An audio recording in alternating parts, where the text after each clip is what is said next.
Despite our best intentions, some relationships end up in divorce. About 50% of first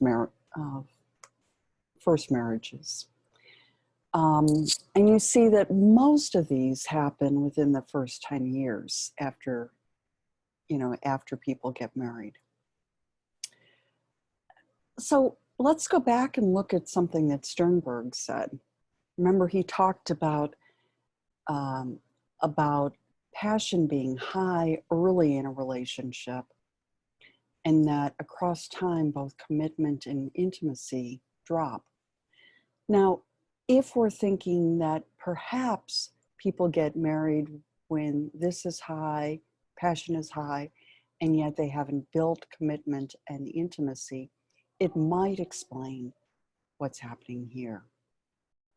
Okay, so part of what we want to do is build that sense of commitment and intimacy, early in that relationship. Marital discord has a number of negative consequences, and we're going to be talking about those today. Obviously, we don't, there are negative emotions, things like increased depression, mood swings, stress hormones.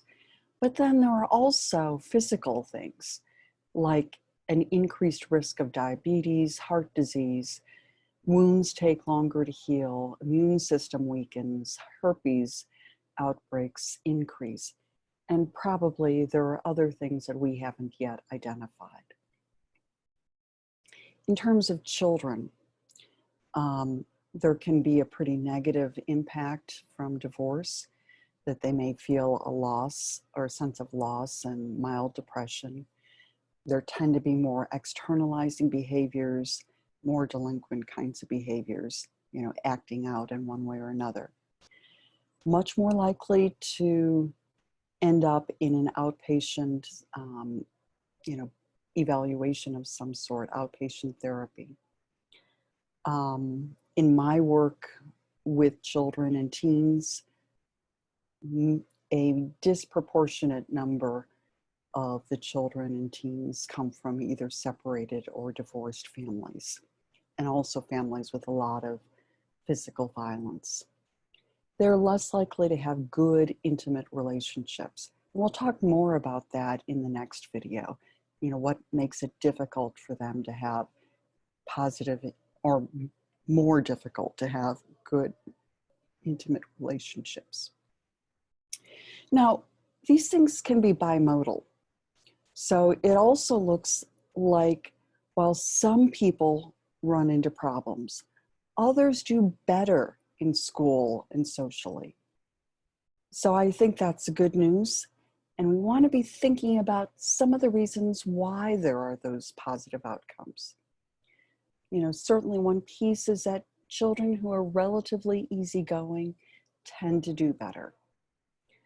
When parents are able to listen to their children's concerns and normalize their responses, that helps.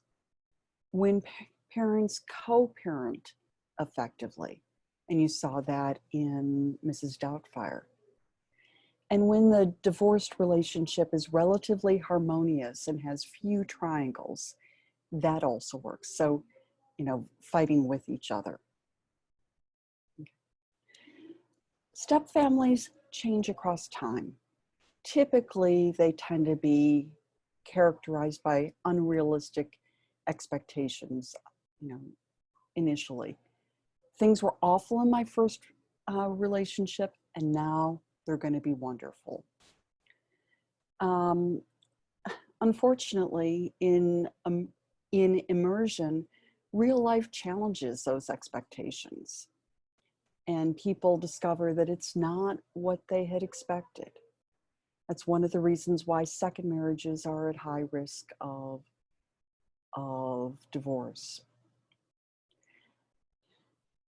In awareness, people recognize the problems and try and do something about it.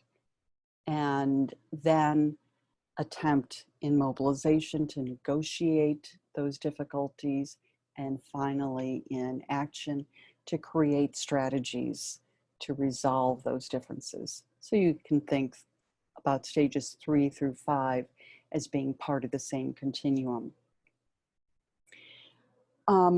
In contact, we begin to see some of the things that we really want in a positive step family, that parent and or step parent and child begin to see each other in more positive ways. And finally, in resolution, they're able to work through, develop new norms, and new family rituals emerge. And so it may be different. Mom's family may be different than dad's family, and yet that can still work. Take care. Bye-bye.